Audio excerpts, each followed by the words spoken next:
I have been living in Japan for the past 2 years, and now I'm going to tell you how I got here. Welcome to my Japan moving series. Konnichiwa. Hello, namaste, hello everybody. Welcome back to my YouTube channel. My name is samieborerwe, but my first name is actually Rutendo. And welcome to my YouTube channel. So it has been a minute since I have done a video here, and guys, I have been kind of busy because this year I'm involved in so many projects, and I'm really committed to like following through with those projects. So I'm currently doing my podcast. I've also started like a gifting service here in Japan, and I'm just trying to do a lot of things at the same time. So I have been kind of off YouTube, but that is changing starting today. Today's the 16th of February. It's like 10 days before my birthday. So I'm committing myself to creating content for the next 10 days. If I can do that, that would be awesome. But anyway, guys, if you are new here, please make sure you tap that subscribe button if you like my face, and click the bell button so that you get notified each time I post a new video. So today's video has been requested for like the past 2 years because I moved to Japan in 2019 of March, and I've been getting a lot of Facebook messages. I got Instagram messages. I even got some YouTube comments with regards to today's video. So today's video is sponsored or brought to you by Artgrid.io, which is basically a stock footage website where you get amazing HD 4K video footage. So if you look at my intro, I made sure I made like a super awesome intro because I'm using footage that I got from Artgrid. All you have to do is visit their website on www.artgrid.io so that you get hooked on to top-notch, like high quality, guys. If you want to make films, ads, which I do, you just have to go to Artgrid because their footage is top notch and the license covers everything. And once it download something from Artgrid, it's yours to use forever and ever and ever. They will never copyright you because you got that footage like licensed. So without further ado, let's get into today's video. So guys, today I'm going to be talking about the process of kind of successfully, should I say successfully, I'm not sure, but I'm just basically going to give you an introduction on moving to Japan specifically because I am in Japan. I wouldn't know about other Asian countries, but I feel like some of the things that I will talk about in this series are going to be useful for people who are trying to like get teaching jobs, which is what I do. So basically, the first thing that you need to do when you're trying to get a job in Japan, particularly, what I personally did was to check their visa conditions, because initially I was planning to come here on like working visa without applying for the job. That is when I discovered that Japan does not have that kind of setup. I think when I read, because they only offer you like a tourist visa, but you can only get a work visa if a company sponsors your visa or vouchers that they are going to employ you. So basically that is the first thing I did. And then I realized that to move here without any job that you are specifically coming for is a very difficult process. So the first thing that you need to do when you want to move to Japan is obviously you need to have a passport, and the base minimum requirement for someone who wants to be a teacher in Japan is a bachelor's degree, which is a bachelor's degree in any like what do they call it, any program. So you might have a bachelor's degree in marketing, a bachelor's degree in accounting, biology, anything. You can get a job as long as your degree is classified a bachelor's degree, but it can only be like accepted if you have done your prior learning, which includes your varsity, your secondary school or your high school, your primary school in English. So that means you need to have a minimum of like 12 years of studying in English, which I think works for my Zimbabwean audience because we do like 7 plus 6, which is already 13 years of English from like primary school into high school. So that is a very important factor that they require you to have before you even apply.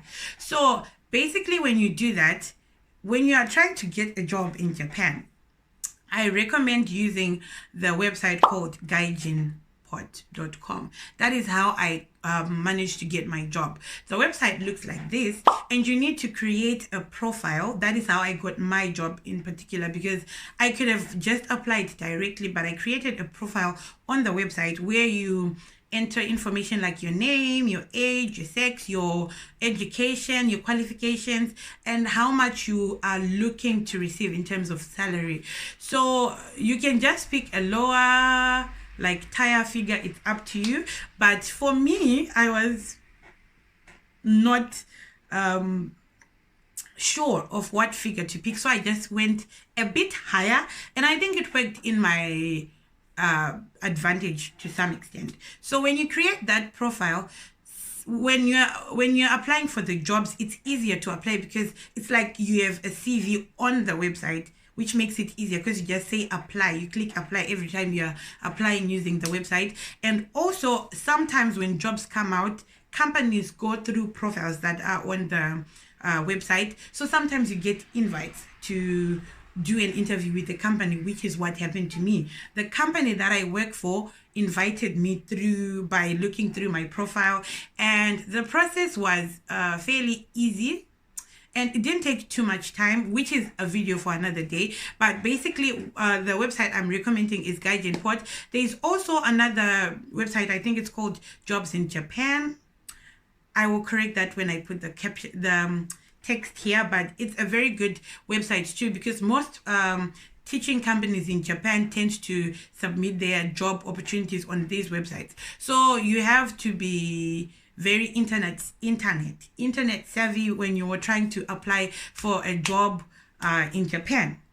Then the next thing that you need to do is to, sometimes when other companies do not use those profiles, you might get like a direct link to a website. Like for example, you might see like teaching companies like Amity, Eon, GABA, the like. Sometimes you get a direct link to their websites, which means you also need a updated CV, which is one of the biggest challenges I faced, because I had the regular Zimbabwean curriculum vitae, which was kind of set up in a way that I think most international companies do not recognize. So the next thing I did was to change the format of my CV, because when you're applying for a teaching job, they require to see your picture on whatever you're submitting. They want to see the person that they are going to hire.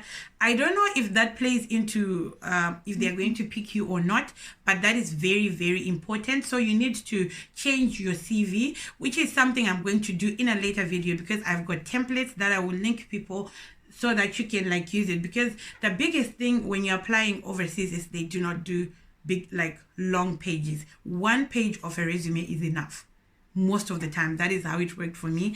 And it needs to be very, very precise, and you need to sell yourself, because with English jobs, especially if you're going to work with like kids, you need to sell yourself in terms of how good are you with kids, but then you have very limited space to like express that at the same time. So I'll be doing like a follow-up video with an example of a resume that I had.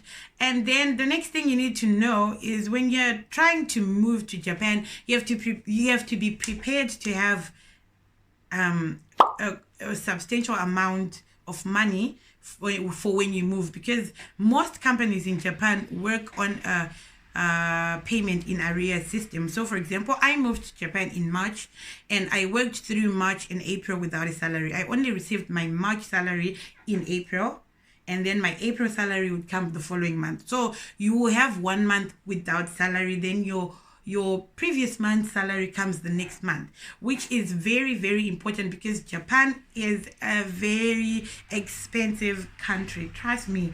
For me, especially for me coming from Zimbabwe, it was the ghetto child. It was the ghetto. And there were so many costs that came in, and you need to be prepared for that.